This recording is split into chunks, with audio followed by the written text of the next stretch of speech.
Nous avons pu déverser nos cœurs. J'ai vraiment été béni et que le Seigneur te bénisse. Amen. Et qu'il te comble vraiment de bénédiction. J'aimerais qu'on ouvre nos Bibles, nous allons directement. Nous sommes dans 2 Corinthiens.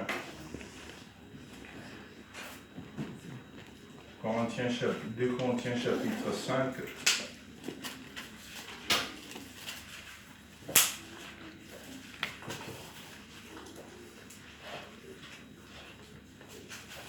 Le dernier verset, verset 21.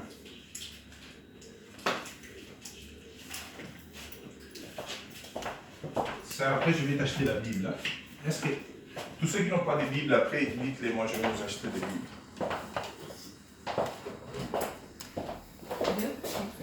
Et là, 2 Corinthiens chapitre 5, verset 21. You too, you need the Bible? No, they need the Bible. After church, you must come talk to the pastor, and I will give you some gift, and your gift will be a Bible. Okay? You must bring it with you. Okay. Nous avons tous trouvé? Nous avons tous trouvé? Oui. 2 Corinthians 5, verse 21.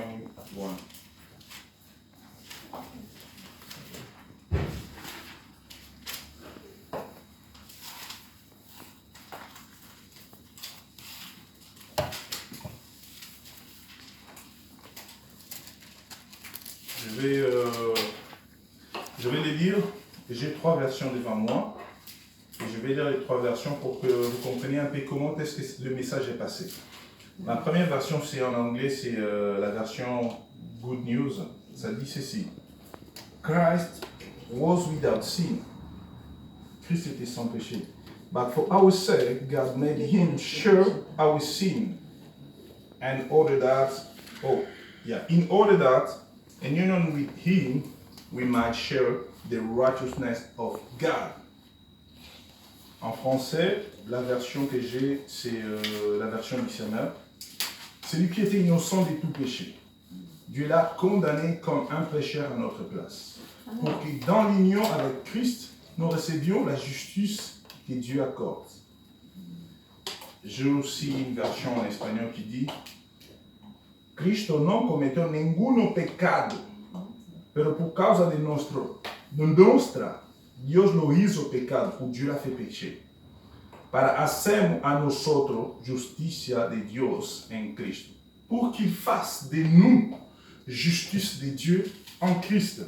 Dans vos versions, je crois que la version Louis II, c'est le passage que j'aime le plus. J'aime pas trop la version Louis II, mais c'est le passage que j'aime lire dans la version Louis II. Pasteur?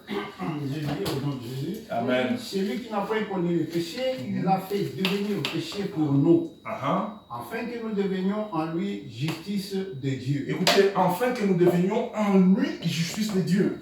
Et la Bible ne nous dit pas que Dieu a voulu nous justifier en Jésus-Christ, mais la Bible dit afin que nous devenions en lui justice de Dieu. Nous allons retenir vraiment cette partie. Afin que nous devenions en lui justice de Dieu. Parmi toutes les choses que Dieu m'a déjà appris, s'il y a un message que je n'aime pas prêcher, c'est ce que je vais prêcher aujourd'hui. Raison, parce que j'ai dit, si je prêche ces messages, beaucoup de gens se retrouveront piégés.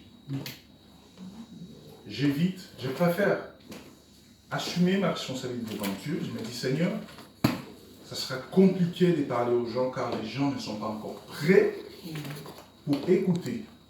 Et ça deviendra comme un piège. Mercredi, j'étais au travail, je travaillais et je pensais à ce qu'il fallait que je parle le vendredi. Et à l'heure de ma pause, comme nous travaillons à l'extérieur, souvent avec la chaleur qu'il faisait, quand on a la pause, on nous demande toujours d'aller dans nos bureaux. Je suis allé au bureau pour essayer de prendre ma pause, j'arrive au bureau, je me sentais fatigué, je me suis endormi et en dormant, j'ai eu juste ces versets-là. Alors que j'étais en train de préparer autre chose, le Seigneur me donne ces passages et me dit, tu dois en parler. Mais l'essence de ces chapitres en soi, est beaucoup plus centré sur une vie ou une personne qui a ses idées élevées.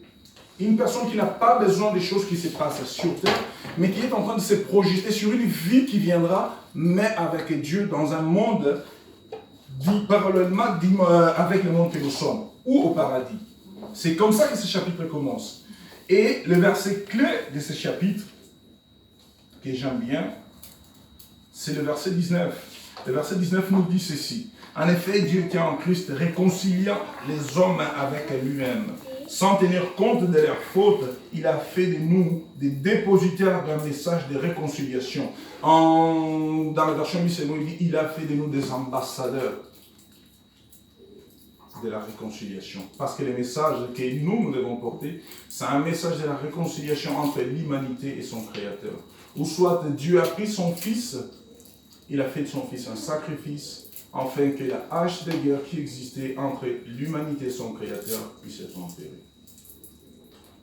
Mais ce qui m'étonne, c'est que tous ceux qui nous ont précédés, je parle de tous ceux qui chrétiens, tous ceux qui confessent Christ, tous ceux qui sont venus avant nous, et la plupart des gens qui prêchent maintenant, ne prêchent que Jésus-Christ. Le message qui est prêché, c'est Jésus. J'ai travaillé avec un pasteur, il disait, ici, le message est christocentrique. Que Jésus est rien du tout. Amen. La prédication fondée sur la personne de Jésus, c'est la prédication du salut.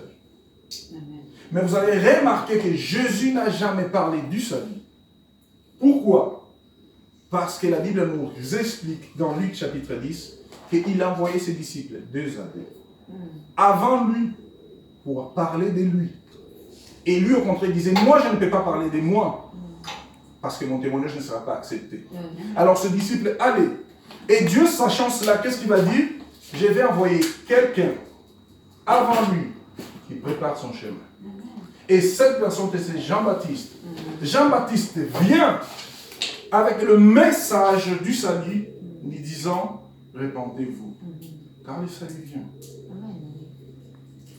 Mais lorsque Christ vient, contrairement à ce que les autres faisaient, qui était de parler du salut, Christ ne parle pas du salut.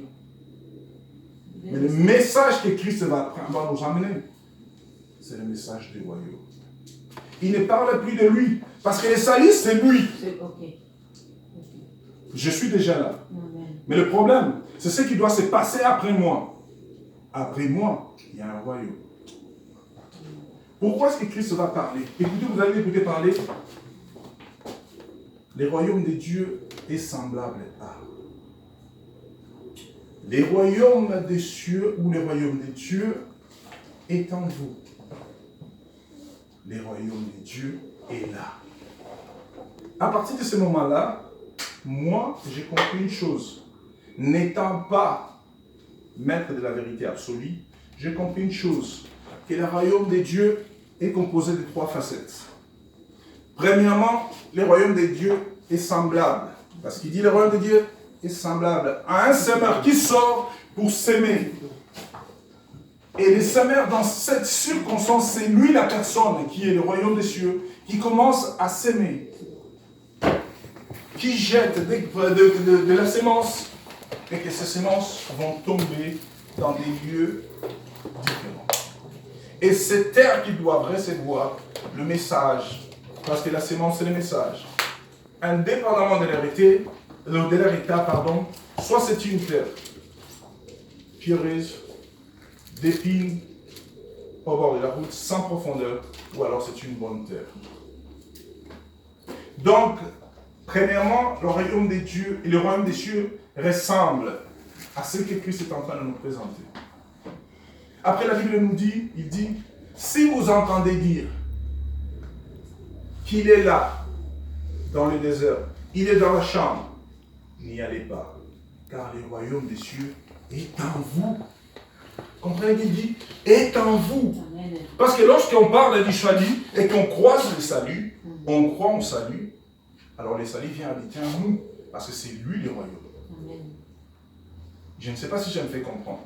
Pour que vous ayez idée de ce que je suis en train de dire, pour que personne ne plane, nous allons prendre nos Bibles dans Matthieu chapitre 4. Comme ça, je vais pouvoir continuer après. Matthieu chapitre 4.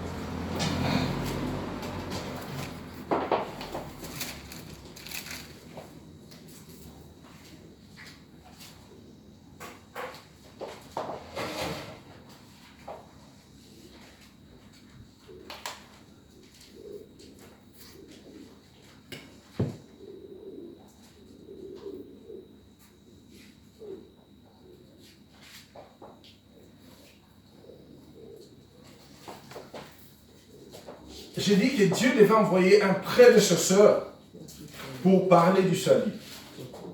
Maintenant, dès que le salut était prêché et que le prédécesseur devait partir, le message devait changer. Le verset 12 nous dit ceci. Quand Jésus apprit que Jean avait été emprisonné, il se retira où? En Galilée, à Capernaum. Là où son ministère devait commencer. Vous allez lire, blablabla, on se retrouve au verset 17. Le verset 17 dit ceci.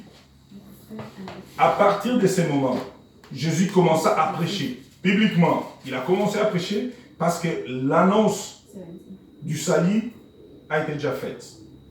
En disant, convertissez-vous, changez, répentez-vous, indépendamment de la version que vous avez, car le royaume des cieux est proche. Verset 23. Jésus parcourait toute la Galilée. Il enseignait dans les synagogues, proclamant la bonne nouvelle du royaume. Est-ce que vous comprenez? Il vient avec un autre message. Le message du salut a déjà été enseigné. Si tu te trouves ici aujourd'hui, c'est parce que quelqu'un t'a dit que Dieu veut te sauver. Amen. Maintenant, la révélation est progressive. Nous devons progresser. Après le salut, nous devons comprendre où est-ce qu'on va. Raison pour laquelle il commence par répentez-vous. Le mot repentir, en grec, c'est metanoia, ou soit changez votre mentalité, changez votre forme d'agir, changez votre manière de penser. Raison pour laquelle l'apôtre Paul dit dans Romains chapitre 12 au verset 20 et 1, il dit, ne vous conformez pas au siècle présent. Soit, ne pensez pas comme les gens d'aujourd'hui. N'agissez pas comme les gens du monde. Ne faites pas ce que tout le monde fait. Mais soyez transformés. Regardez, c'est spectaculaire, ce que je ne comprends pas. Comment est-ce que Dieu a pu choisir des mots totalement spectaculaires? Repentance, comme je disais, en grec c'est metanoia. En hébreu c'est teshuva. L'essence, littéralement, teshuva, veut dire quelqu'un qui marche, qui revient sur ses pas et qui change de direction. Donc quand on te dit, un hébreu, quand tu parles de la repentance, son idée c'est, il faut que tu reviennes en arrière au point de départ. Après, change la direction parce que tu es en train de marcher dans une direction erronée. Donc lorsque vous lisez par exemple le livre de l'Apocalypse, quand Jésus parle à l'église d'Éphèse, il dit, souviens-toi d'où tu es tombé. Et répands-toi. Pourquoi? Jean, reviens sur tes pas jusqu'où tu as failli. Et répands-toi. Et change. Parce que Jésus, il avait la mentalité juive. Différemment de Paul, qui est juif, mais qui a grandi avec la mentalité helléniste. Il a beaucoup étudié avec des philosophes grecs. La mentalité est différente. Comment est-ce que l'apôtre Paul aborde la repentance? Il dit, ne vous conformez pas, changez votre mentalité. Donc quand nous prenons les deux, dans les deux sens, l'idée est, il faut que je recule jusqu'au point où j'ai failli et que je change de direction. Non seulement je change de direction, mais je change aussi ici dedans.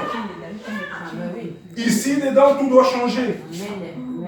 Parce que je ne suis plus une personne conformément à ce que le monde dit. Mais je suis une personne transformée par un message. Le message du royaume. Mais pourquoi est-ce que Jésus devait parler du royaume? Il parlait du royaume Parce que, conformément à ce qui est écrit dans Genèse chapitre 5, verset 1 jusqu'à 4, nous comprenons que Dieu va créer l'homme. À son image, la Bible dit Dieu créa Adam. Il n'appelle même pas l'homme et femme, il dit Adam. Donc Dieu créa l'humanité. Parce qu'Adam, là, l'essence, c'est l'humanité. Après, il dit l'homme et la femme, à son image. Et après, la Bible dit voici la postérité d'Adam, qu'il créa à son image. Pour faire la distinction, l'homme que Dieu avait créé et l'homme qui sortira d'Adam. L'homme que Dieu avait créé était un homme parfait, en communion avec Dieu, et les hommes qui viendront, les descendants d'Abraham, sont des hommes déchus à cause du péché d'Adam. Distinction. Il y a eu une rupture à partir du moment où Adam avait péché. Parce que les cieux et la terre vivaient en communion. Dès ce moment, il y a eu séparation. Parce que je ne pense pas, j'espère bien que vous ne croyez pas à cette histoire, que lorsque Dieu appelait Adam, Dieu n'arrivait pas géographiquement à localiser Adam. Je ne pense pas que vous avez créé cette histoire. Il est impossible que Dieu était là. Adam, c'est impossible. Quand tu lui dis, Adam, où es-tu? Ce n'est pas la localisation géographique d'Adam que Dieu est en train de chercher. Vous avez déjà noté qu'est-ce qui se passe quand vous dormez, vous rêvez? Vous dormez, vous rêvez, vous parlez, vous discutez avec quelqu'un, mais jamais vos bouches, quand vous vous observez vous-même dans le songe, vos bouches ne s'ouvrent pas. Pourquoi? Mais vous savez ce que vous étiez en train de dire. Vous parlez des problèmes, mais vos bouches ne parlent pas. Parce qu'à partir du moment où moi je me suis endormi, c'est l'être spirituel maintenant qui agit. Oui. Or, les êtres spirituels n'utilisent pas des mots, paroles comme ça, verbales, mais ils parlent en esprit. Alors Dieu est en train de dire, Adam, où es-tu spirituellement que mon esprit n'était pas en contact avec toi? Alors il faut que je me révèle à l'homme. Raison pour laquelle la révélation commence par un mot. Dieu va se révéler maintenant, je suis obligé d'utiliser ma révélation physique. Tous les hommes par qui Dieu est apparu. Samuel. Il n'y avait pas contact entre Samuel et Dieu, malgré qu'il priait. Mais il faut que je me révèle à Samuel. Samuel, il va chez Élie. Samuel, il va chez nous. C'est Dieu qui est en train de se révéler. Il commence déjà à se révéler en toi. Cette fois-ci, Seigneur, parle et ton serviteur est là. Vous savez l'histoire de celui qui allait comment ça s'appelle? Qui allait tuer Paul quand il allait à... C'était quelle ville? Quand il allait tuer les chrétiens? Damas. À Damas. Une lumière éblouissante à Paris. Saul. Il était, pour que vous compreniez, il dit, je suis hébreu d'hébreu. Ou soit, en ce qui concerne toute la tradition juive, moi je l'ai fait mieux que tous. Pharisien des pharisiens. En ce qui concerne la loi de Dieu, la Bible, je le connais mieux. Il est dit, il suffit juste de lire dès Corinthiens chapitre 11. Il est en train d'expliquer ça. Mais comprenez une chose, il n'avait pas la révélation. La révélation lui manquait. Sans la révélation, tu peux avoir la connaissance. Mais il faut maintenant qu'un professeur qui s'appelle Esprit Saint t'inscrive à l'université céleste. Et après, il va t'enseigner. C'est alors que tes écailles vont tomber. Amen. Parce que lui, il avait la révélation. C'était un scribe. Et quand on parle d'un scribe, ce n'est pas n'importe qui. Les scribes, c'est un enfant, comprend. En hébreu, chez les juifs, ils ont quelque chose qu'ils appellent les bar mitzvah. C'est à partir des bar mitzvah d'où est né l'esprit des catéchismes à l'église catholique. L'enfant, à partir du moment où il est né, sa mère doit lire la Bible pour lui, afin que les mots, les paroles restent en sa tête. Plus il grandit, la lecture se fait avec du miel. Parce qu'il croit que la Bible a un goût, les paroles de Dieu a un goût du miel. Je lis la Bible en mettant du miel dans la bouche de mon fils. Il va, à part ça, sentir la saveur du miel. Il grandira avec sa maman. Pourquoi? Parce que la parole de Dieu a cette saveur. Il grandit avec cette idée. Lorsqu'il aura 12 ans, il doit passer son bar mitzvah. Faire preuve qu'il a maîtrisé la parole de Dieu. On lui donne des passages qu'il doit lire correctement. Et Jésus étant un juif, il passe son bar mitzvah dans l'histoire de Luc, quand il se perd, il reste à Jérusalem. Il était, vous voyez, l'âge, il avait 12 ans. C'est à 12 ans que je dois passer, il avait 12 ans. On l'avait amené aussi pour qu'il fasse preuve de la connaissance de la parole de Dieu qu'il avait. Raison pour laquelle la Bible dit qu'il grandissait en connaissance et avec la grâce de Dieu. Donc, il était allé passer son bar mitzvah. Mais par contre, l'enfant doit grandir comme ça. Lorsqu'il atteindra l'âge majeur, qui est 30 ans, cet enfant doit être capable de lire la Bible, la Torah, donc les 5 premiers livres, de Genèse à Deutéronome, sans pouvoir les lire comme ça. Il récite. Il est préparé pour réciter ça. Donc quand Paul dit que moi je suis pharisien des pharisiens, il dit que j'ai passé toutes ces étapes et je les maîtrise avec excellence. Mais problème, il n'avait pas de révélation. Alors il faut que le Seigneur croise son chemin. Il lui dit, Saul, pourquoi me persécutes-tu? Il commence maintenant à se révéler. Mais le problème, c'est que Paul a toujours été aveugle. Il avait toujours les écailles.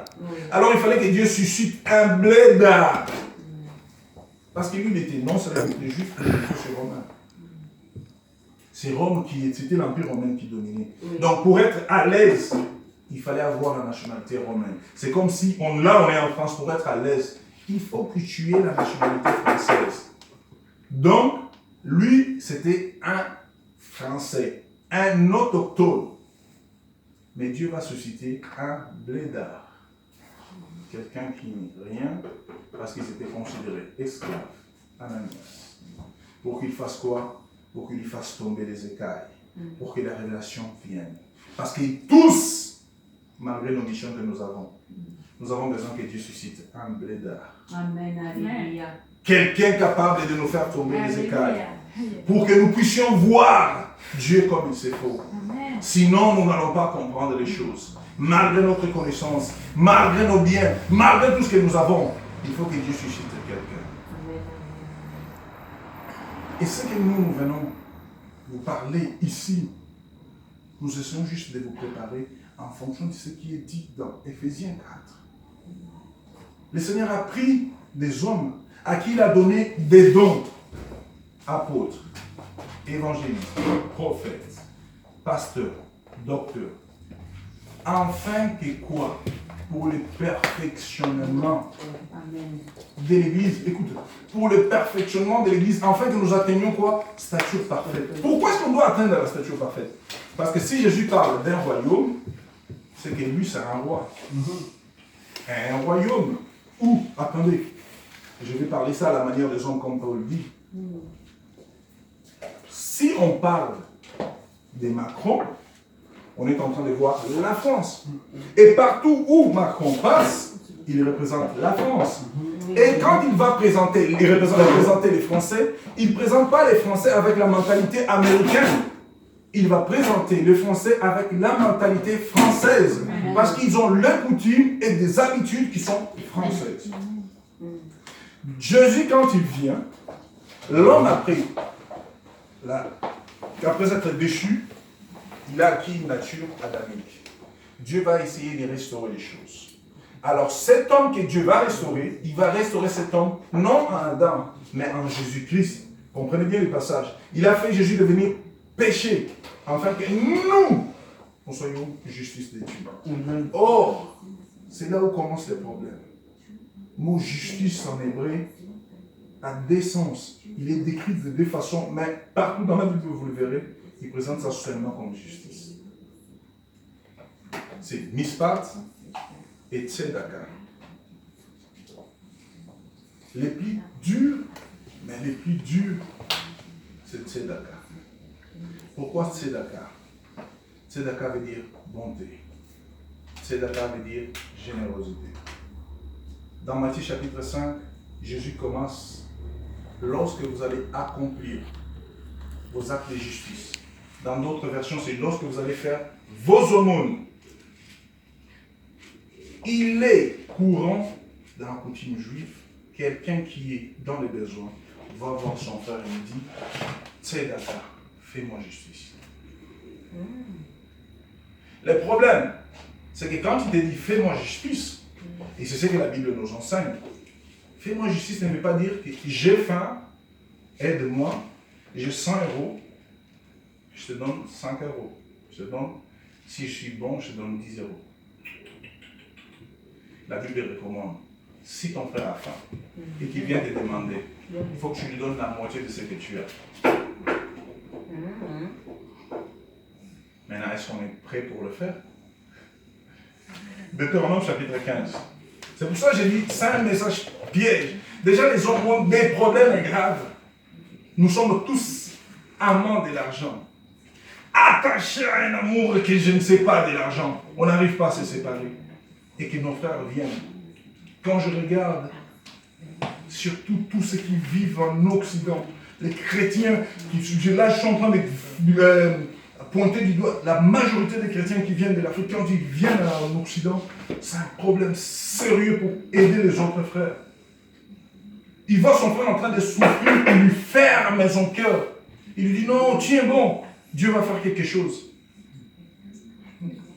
Si Dieu a fait justice en toi, Dieu en faisant justice en toi, il a établi Dieu pour faire les œuvres que lui doit faire dans la vie des autres. Deutéronome chapitre 15.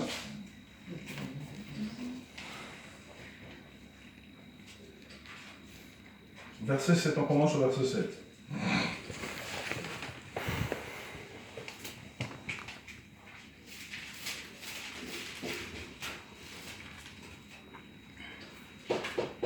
Je peux lire? Oui, vas-y. On a trouvé, la Bible dit ceci, si l'un de tes compatriotes, si l'un de tes frères dans notre version, si l'un de tes compatriotes tombe dans la pauvreté, dans les pays que l'Éternel, ton Dieu te donne, tu ne lui fermeras pas ton cœur et tu ne lui refuseras pas ton aide. Commencez. Là, les choses commencent déjà à s'effriter. Verset 8. Au contraire, tu l'ouvriras ta main toute grande et tu lui prêteras suffisamment selon ses besoins. Là, il n'y a plus de conversation. Parce que quand je vois combien de fois j'ai sauté de maison à maison, depuis que moi je suis là, et je n'ai pas envie de le dire, au moins 10 places. Tu vas ici, on te chasse. Tu vas là-bas, on te chasse. On m'a même chassé parce que je n'aime pas parler. Ils ne me parlent pas, on va les chasser. On te chasse partout. Mais toutes ces personnes ont l'audace de dire que nous sommes des chrétiens. Quelle mentalité que nous avons. La Bible dit on doit être renouvelé. Transformation de l'intelligence. Écoutez maintenant, le problème quand je dis que ce message c'est un piège. Verset 9. Il dit ceci. Garde-toi bien de nourrir dans ton cœur des pensées mesquines et de te dire, c'est bientôt la 7e année, l'année de la remise des dettes. Et pour cette raison, de regarder ton compatriote pauvre d'un mauvais œil sans lui donner. Car, ah oui, baby. Alors il se plaindrait, là on dit, il crierait. De toi à l'Éternel, tu porteras la responsabilité. Là on te dit, je te chargerai. Ton frère chrétien veut prier pour. Il vient et te dit, j'ai faim. Tu lui dis, non, t'inquiète pas, Dieu va agir. Il part. Assis pour le Seigneur. Seigneur, j'ai eu faim, j'ai demandé à la personne ne m'a aidé. La Bible dit que tu seras chargé d'un péché. Le problème, c'est quoi? Le problème, c'est qu'on est mal enseigné, on ne comprend pas la chose. Lorsque Dieu dit, faisons l'homme à notre image. Amen. L'image, c'est toi la personne. L'image a été détériorée avec Adam. Maintenant, Dieu restaure cette image en Jésus-Christ. Parce que lorsque tu reçois Jésus-Christ, avant que tu reçoives Jésus-Christ, tu es un corps et tu es une âme sans esprit. Tu n'as pas d'identité. Alors lorsque Jésus vient en toi, tu reçois l'identité divine de Dieu. Donc tu deviens Dieu. Si quelqu'un est en train de se plaindre à côté de toi, tu dois agir en tant que Dieu et résoudre son problème. Parce que si tu résous ton problème, la Bible dit que Dieu est glorifié. Amen. Non, il faut lire. Ça, c'est dans 2 Corinthiens chapitre 9. C'est juste une question de lire. On doit vraiment lire la Bible. On dit que lorsque toi, tu lui aides, il y a des actions de grâce qui sont rendues à Dieu. Pourquoi? Tout simplement parce que toi, tu as obéi à la parole qui a dit, si mon frère a faim, je lui donne. S'il a soif, je lui donne. S'il n'a pas d'abri, je vais le recevoir. c'est les problèmes de Dieu qu'il avait avec son peuple. Partout, il avait le même problème. Tu arrives dans Ésaïe 58, il dit, vous gênez, moi je n'écoute pas. Pourquoi? Vous pensez que c'est ce que vous faites? Dormir par terre, vous blesser, faire tout ce que vous voulez faire. Moi je n'accepte pas, parce que les vrais jeunes, c'est si tu as 2 habits, ton frère n'en a pas, donne-lui. Il n'a pas d'abri, tu le prends, tu le reçois. Il n'a pas à manger, tu partages avec lui à manger. Ça, c'est les gènes que moi j'accepte. Ou soit, ça, c'est la prière que moi je vais accepter. C'est d'accord. Tu es en train de faire justice à ton frère. Que l'Église catholique a traduit par aumône. Communément, on sait aumône. Et que tout le monde a adopté, bon, on parle d'aumône. Et quand on parle d'aumône, on parle que des restes. Raison pour laquelle il est compliqué dans nos églises, les gens donner des offrandes. Je sais que quand on voit l'argent, ça fait mal. Et quand ils veulent donner des offrandes, c'est toujours des 10 centimes. Ben, ce sont des aumônes. S'il exagère,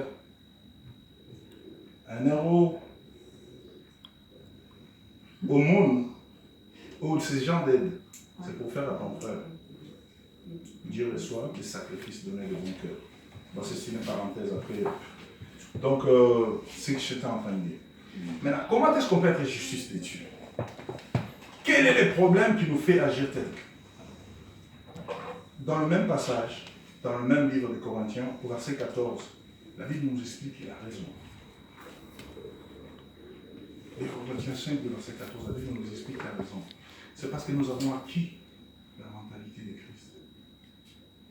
C'est parce que maintenant, nous sommes des Christ. On nous appelle chrétiens. La Bible dit dans 2 Pierre chapitre 2, verset 14, Christ a souffert, il est parti, il a laissé des traces, afin que nous marchions dans la même trace. Elle va encore un peu plus loin au chapitre 4, elle dit, ce qu'il avait souffert, il nous a laissé une partie, afin que nous aussi nous profitons de souffrir toutes ces choses. Et la différence pour que nous comprenions du bien et du mal, comment cela? Le bien et le mal, la conception de Dieu est totalement contraire à ce que toi tu connais. Parce que si je pose la question, entre tuer son fils et le laisser vivre, qu'est-ce qui est bien à faire? Ça c'est la pensée des hommes. Mais il y a une chose, la volonté parfaite de Dieu doit primer au-dessus de toute chose. Amen. Ce qui est certes, c'est qu'Abraham ne devait pas tuer son fils. Parce que ça c'est certes. La conception dans la tête de Dieu du bien et du mal. Faire du bien, c'est utiliser ou faire usage de l'autorité que moi j'ai au service des autres. Comprenez-moi bien. Ce que moi je suis, je le mets au service des autres. La raison pour laquelle Jésus dit, le Fils de l'homme n'est pas venu pour être servi, mais pour servir. Il répète, celui qui veut être grand parmi vous, qu'est-ce qu'il doit faire? Il doit se mettre au service des autres.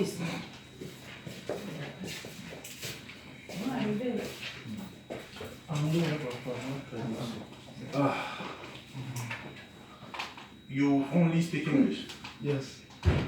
You're not a little French? No, speak English. Try to sit there, because sister, I'm gonna try to translate for you. You can sit there. Okay. Okay.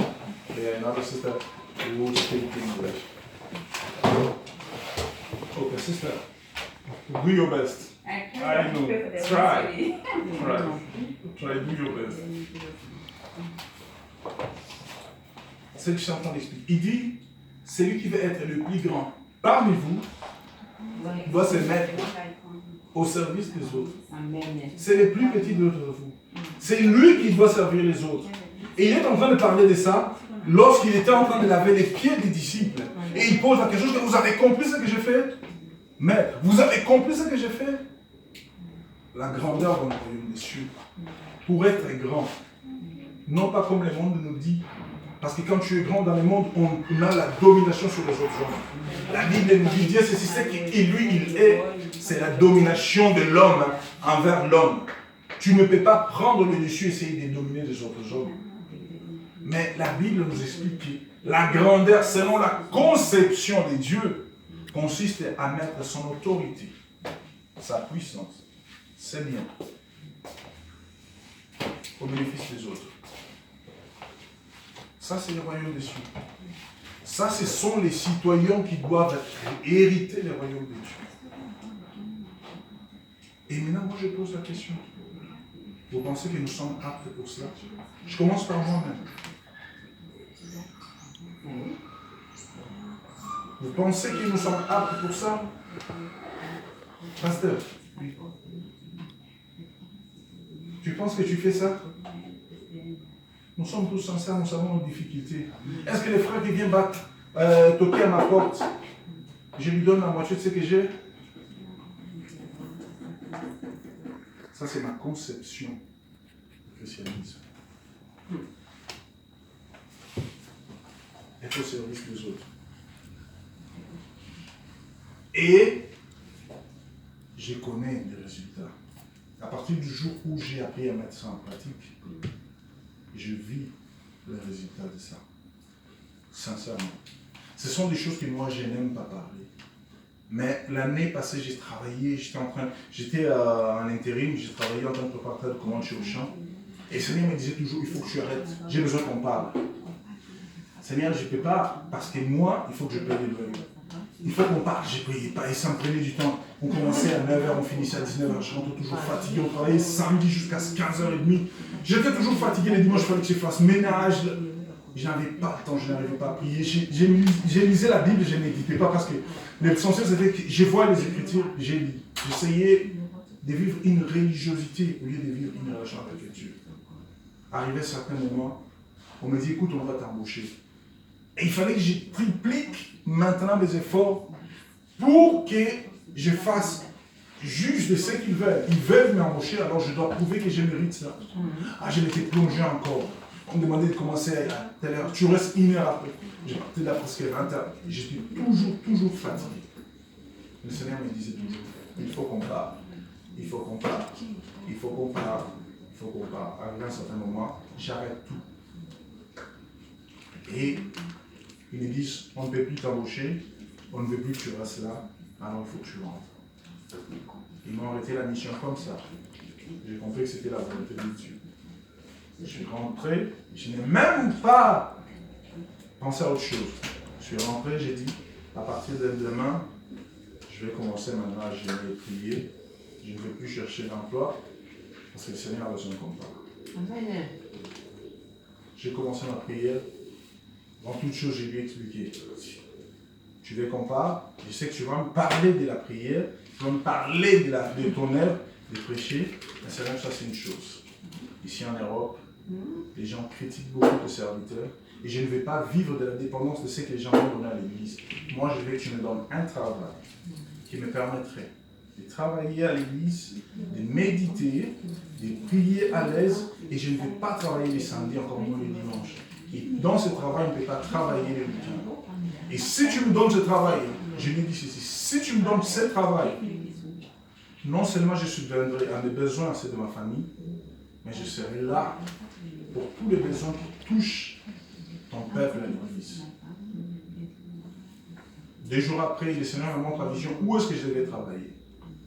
3 jours après, j'ai prié, c'est pas ce jour-là, j'ai oublié de fermer mon téléphone, je reçois l'appel pour aller faire un entretien.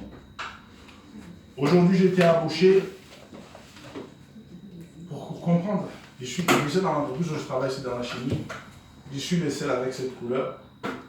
Et je suis le seul qui a travaillé pendant 2 mois et qu'après 2 mois a été embauché direct. C'est sans passer par CDD. Ils m'ont embauché comme ça. Parce qu'à partir du moment où j'ai commencé à travailler, je n'ai pas oublié ce que je lui avais dit. Je mettrai à disposition ce que tu me donnerais pour ton peuple. Je n'ai pas besoin de le dire, mais ceux qui me connaissent savent. Car les problèmes de certaines personnes qui n'arrivent pas à avoir de bénédictions consistent en ça.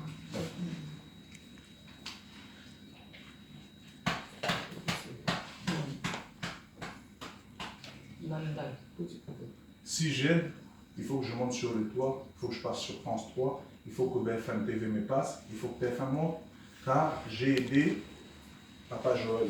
Je lui avais donné du pain pour qu'il mange, alors il faut que tout le monde le sache. Si j'aide le pasteur Moïse, il faut que l'Église sache que je lui avais aidé. Le problème, c'est que quand ils sauront que je lui avais aidé, l'Église dira, le pasteur est vraiment bon. La Bible dit, c'est ça ta bénédiction.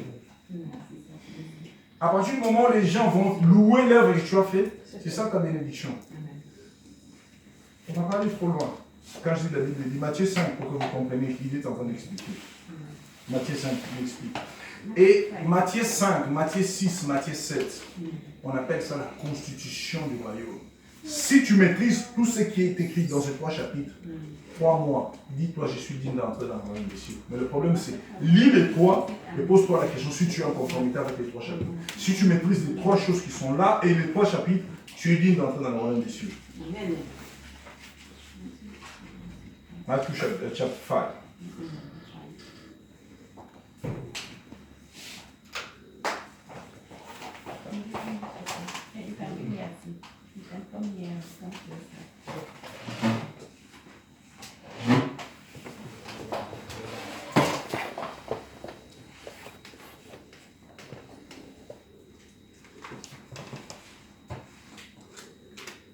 La Bible au verset 3 nous dit ceci. C'est ce qu'on appelle le béatitude. Hein? Oui. Le serment du monde, ou du monde des oliviers. Je veux commencer au verset 3, il dit ceci. Heureux ceux qui se reconnaissent pauvres spirituellement, car le royaume des cieux leur appartient. D'ici jusqu'à la fin, tout ce qu'il va prêcher a à voir avec le royaume des cieux. Chapitre 5. Chapitre 6.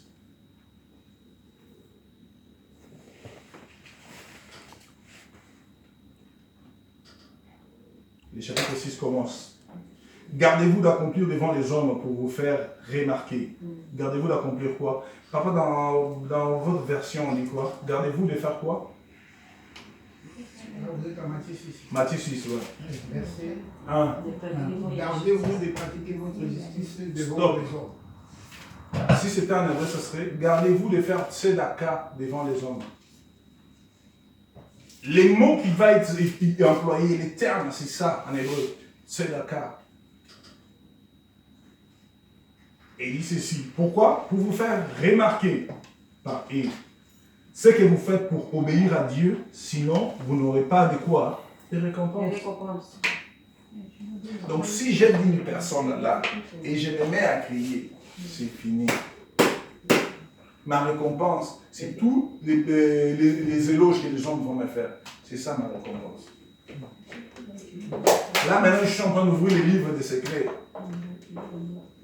Moi j'appelle ça mes secrets. Je disais ça, je vais faire comme Jésus. Je vais enseigner à ceux qui méritent ça. Ça, ce sont les secrets de la bénédiction. Tu ne peux être béni que quand tu joues le rôle de Dieu en faveur de ton frère. Écoute le verset 2. Ainsi, lorsque tu donnes quelque chose aux pauvres, ne les claironne pas. Dans ma Bible, on dit ne les claironne pas. On ne l'écrit pas partout. Ce sont les hypocrites qui agissent ainsi dans les synagogues et dans les rues pour que les gens chantent leurs louanges. Vraiment, je vous l'assure, leur récompense, ils l'ont d'ores et déjà reçue.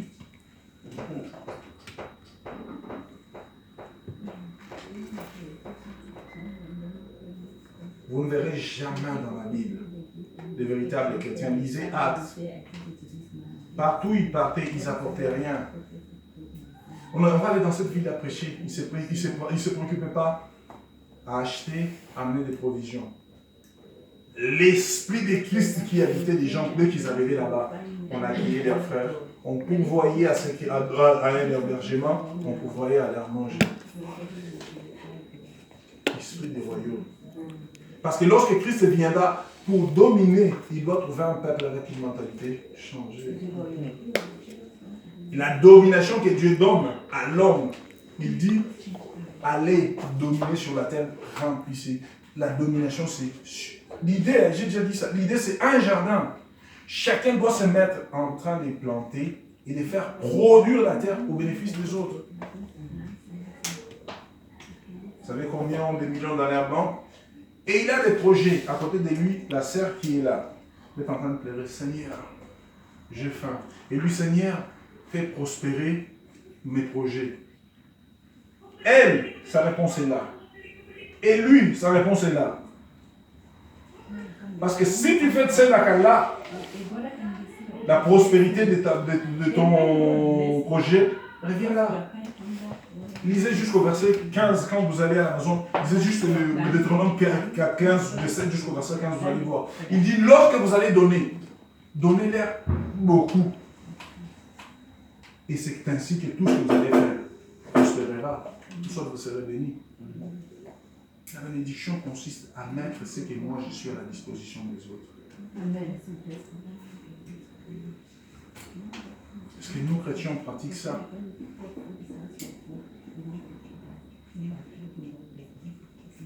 La Bible dit, le royaume des cieux doit venir. Lorsque le Christ viendra, assis sur la nuée, il viendra pour régner. Et il doit nous trouver transformés, renouvelés par le message qu'on nous donne. On a besoin de changer notre façon de penser. La Bible nous dit, ils reconnaîtront que vous êtes mes disciples si vous aimez les uns les autres. Cet amour qui nous unit, cet amour qui doit nous différencier des autres, ce sera là notre signe distinctif.